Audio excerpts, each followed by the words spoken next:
Yun, isang mapagpalang umaga po sa inyo mga ubeng. Sa wakas po, dumating na yung iniintay kong solar panel yan. Ito po ay 150 watts. So, meron na po tayo magagamit na kuryente na galing sa araw. So, makakatipid tayo ng kuryente. So, dito natin siya ikakabit mga ubeng. Ayan. Yan yung tinatag nating magiging solar generator. Bali, ito ang setup niya. Baterya. Pwede daw dyan ang baterya ng motor, yung mas maliit pa rito, pwede. Tapos ito, power inverter, 2000 watts, and then meron siyang breaker, at yung kanyang solar charger controller, ayan. So, dito mo makikita yung pag nagcha-charge na siya mamaya, so titingnan natin, and then dito natin ikakabit yung pinaka kable ng solar panel papunta dito para siya ay mag-charge. So, naka-indicate naman na positive, negative. Ayan. So, ikabit na natin to and then tingnan natin kung gagana. Siyempre, i-charge muna natin. Sakto, mainit na. Maaraw na para magamit natin siya. Okay mga ubeng. So, let's go. Simulan na natin to. Set up natin dun sa mismong merong may araw. Okay, let's go.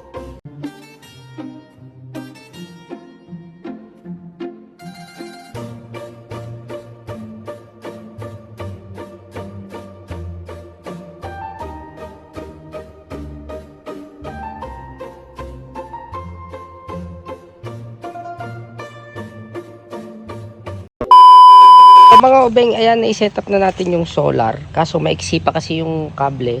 So doon ko muna nilagay sa upuan. Ayun, ayun yung solar. Ito. Solar panel, ayan. And then ito na siya, kung makikita nyo, nag-i-indicate, nagcha-charge na siya. Ayun o, ayun yung solar panel. Papunta doon sa baterya. Papunta sa mismong, yung sa inverter. Ayun o. Ayun, so nagana na siya. So hintayin lang natin ng ilang oras kung ilan ang maano niya. Testing natin kung ano yung magagamit, kasi sabi kaya daw nito ang washing machine, electric pan, yan, tsaka yung mga 5 watts lang na na ilaw, ayan, tsaka charge ng phone, kaya yan sabay-sabay. So ayan, may indicate na siya ng solar panel doon, nagcha-charge papunta doon sa baterya, papunta dito sa inverter. Ayan na. Okay, so hintayin na lang natin mamaya ma-full charge yan, at saka bibili tayo ng kable na mahaba para maipesto natin siya kung saan siya maaarawan na maganda sa lugar na to. Yan, dito siguro bibili tayo ng wire na mahaba-haba kasi maiksi yung wire, parang 3 meters lang yata tong wire, o 2 meters, parang 3 meters, maiksi lang yung wire nung papunta doon sa solar panel. Ayun. Yan, diba?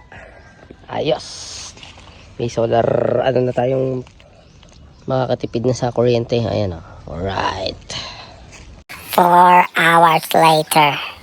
So yun mga ubeng, nag-charge na yung ating solar kanina. So ito is tong solar na to na for emergency lang to. So ang kaya lang niya talaga is yung 5 watts na ilaw. And yung mga gantong electric pan niya, yung ganyan, yung declip. Ayan. Tapos charge ng cellphone. So try natin yung ilaw na 5 watts. Ayan, nakalagay na doon. Ayun sa ibabaw. Ayun o. Ito naman ay emergency lang kapag kunwari nag-run out. Pero pag gusto nyo ng talagang kayang gamitin yung mga appliances, kaya ng aircon, washing machine, ref, siyempre, mas tataasan nyo yung, yung inverter na gamit nyo, at saka yung battery na magcha-charge na galing sa solar. At siyempre, yung solar, mataas din. Kunwari, sabihin natin mga 300 watts, 500 watts na solar. So, ayan, nag-charge siya saglit kanina. Siyempre, oras na rin natin na-install. So, subukan natin. Meron na siyang, ngayon, may charge na. So, ayan, bubuksan natin. Ito siya. Ayan, so bubuksan natin. Ayan, tumunog. Ayan siya. So, saksak natin yung ilaw na may 5 watts. Tingnan natin kung iilaw. Ayun. Umilaw. Kita nyo? And then, testing natin yung electric pa na USB clip. Gagana din yan. Oh, ayun, nakita nyo, gumana. Oh. So, kaya niya. Tapos, kahit mag-charge kayo ng cellphone dyan na dalawa sabay, kaya. Okay, so, yun nga, emergency lang to pag nag-brand out sa lugar nyo. Pero pag gusto nyo mas malakas yung charge ng ano nyo, ng solar na gagamitin, mas malaki yung battery, milliampere ng battery, at saka yung inyong solar inverter. Okay?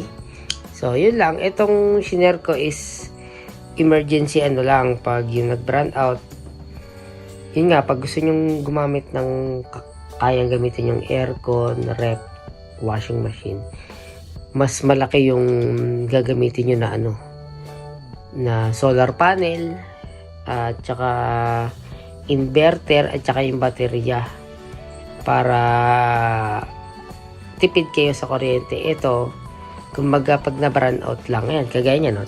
Bukas pa yung ating 5 watts. Yan, 5 watts lang yan. Pero magandang klaseng binili ko kasing bombilya, Firefly. Kaya medyo maliwanag siya kahit 5 watts lang. Ayan, ito siya, dito siya nakasaksak sa ating solar generator. Ito, nakapapunta doon sa ating solar sa palabas. Ayan, ayan, ayan siya.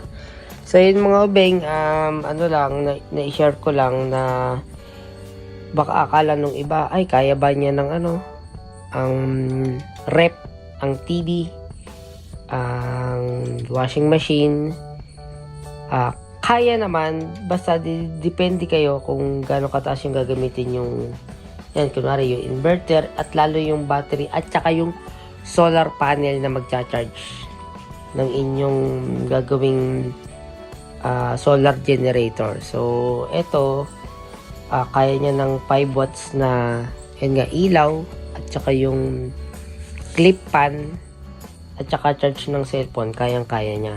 So, ayun. Yun lang mga obeng, na-share ko lang. So, maraming salamat po. So, sa mga gustong magbuo ng ganyan, search nyo na lang po sa YouTube. Okay? Thank you so much. Peace out.